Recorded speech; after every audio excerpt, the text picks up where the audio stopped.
बाद एक बार फिर से आप सभी का स्वागत है। तो आगरा में बैंक में लूट कांड का अब सीसीटीवी फुटेज सामने आया है। सीसीटीवी फुटेज में बदमाश जाते हुए दिखाई दे रहे हैं। बैंक लूट कांड का यह मामला थाना सदर इलाके में हुआ था। बैंक से 56 लाख रुपए की लूट की वारदात को अंजाम दिया गया था। इस लूट कांड में 4 बदमाश शामिल थे। बदमाशों ने असलाह के दम पर बैंक में घुसकर 56 लाख रुपए लूट लिए थे। बैंक से 56 लाख रुपए की लूट के बाद बाइक सवार बदमाश वहां से भाग खड़े हुए।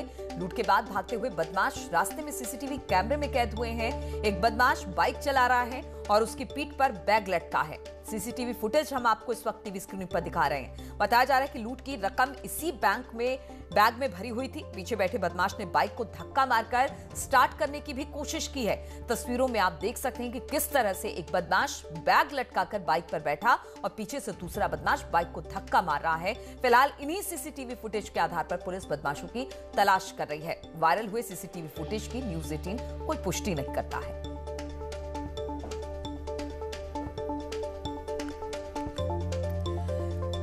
तो आगरा में बैंक लूट की वारदात को अंजाम दिया गया था। 56 लाख रुपए लूट लिए गए थे। अब एक सीसीटीवी फुटेज सामने आ रहा है जिसमें 4 बदमाश बैंक से निकलते हुए दिखाई दे रहे हैं। आरिफ इस वक्त हमारे साथ आगरा से जुड़ गए हैं।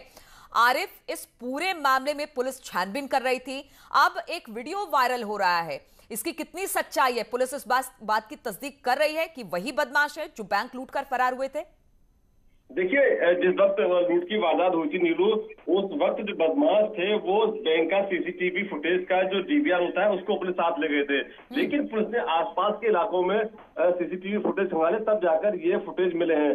जो बाइक पर बैठा हुआ एक शख्स है जिसके पीछे बैग लटका हुआ है और एक शख्स जो बाइक को धक्का मार रहा है, ये दोनों बदमाश बताए जा रहे हैं। पुलिस का शक यही है कि यही 2 बदमाश हैं जिन्होंने लूट की वारदात को अंजाम दिया था। फिलहाल पूरे पुलिस मामले की जांच पड़ताल कर रही है कि आखिर वही बदमाश है, लेकिन पुलिस को शक यही है कि यही बदमाश हो सकते हैं और पुलिस इसी थ्योरी पर पूरी जांच पड़ताल कर रही है। नीलू, चलिए, तो यानी कहा जा सकता है कि पुलिस की जांच पड़ताल में ही ये सीसीटीवी फुटेज निकलकर सामने आया। आरिफ जी बिल्कुल, पुलिस ने जगह जगह कई सीसीटीवी फुटेज अपने कब्जे में लिए हैं और इन्हीं बदमाशों के सीसीटीवी फुटेज कई जगह आ रहे हैं। तो कुल मिलाकर ये पुलिस का अपनी थ्योरी यही है कि बदमाश वही है, क्योंकि बैग जो बताया जा रहा है, जो बैंक कर्मियों ने जिस हिसाब से बैग बताया था कि इस तरह का बैग था और वो बैग इस सीसीटीवी फुटेज में दिख रहा है। दूसरी सबसे बड़ी बात ये है कि जो टाइमिंग है वही सेम है जो सीसीटीवी फुटेज में दिखाई दे रही है। तो पुलिस के हाथों एक सीसीटीवी फुटेज लगा है और लगातार पुलिस इस मामले में छानबीन कर रही है और पुलिस कोशिश कर रही है कि जल्द से जल्द इन बदमाशों तक पहुंचा जाए।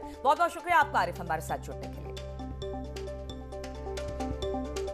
और मैगी देश के लिए 2 मिनट CNN के सहयोग से लॉन्च एग्री चैलेंज एक अनूठा केस स्टडी चैलेंज है जिसमें भारत के टॉप 26 कॉलेजों से प्रतिभाशाली छात्रों को आकृष्ट किया है। इसमें ये छात्र एग्री बिजनेस सॉल्यूशंस पेश करते हैं जो फार्म सेक्टर को ज्यादा सस्टेनेबल, सक्षम और फायदेमंद बनाने में मदद करेंगे। अब जबकि इस हफ्ते इसका ग्रांड फिनाले होने वाला है, हमने नेस्ले इंडिया के चेयरमैन और मैनेजिंग डायरेक्टर सुरेश नारायणन से बातचीत की और इसकी प्रासंगिकता और प्रभाव को समझने की कोशिश की। सुनते हैं उन्होंने क्या कुछ कहा। Maggi as a brand is very much linked to agriculture, and agriculture is also the segment of our economy which is the most important in terms of occupation and in terms of incomes for a large number of the farming community and the allied community. And therefore, it is important that issues around agriculture be addressed with. And what better brand than Maggi to contribute in its own small way to good ideas coming into agriculture, and some of them hopefully, as we will see today, being implemented to a worthy cause. और आप हमारे 2 भागों के grand finale को जरूर देखें जिसमें 3 टीमें 5 लाख के नगद पुरस्कार और एग्री चैलेंज टाइटल के लिए भिड़ेंगी।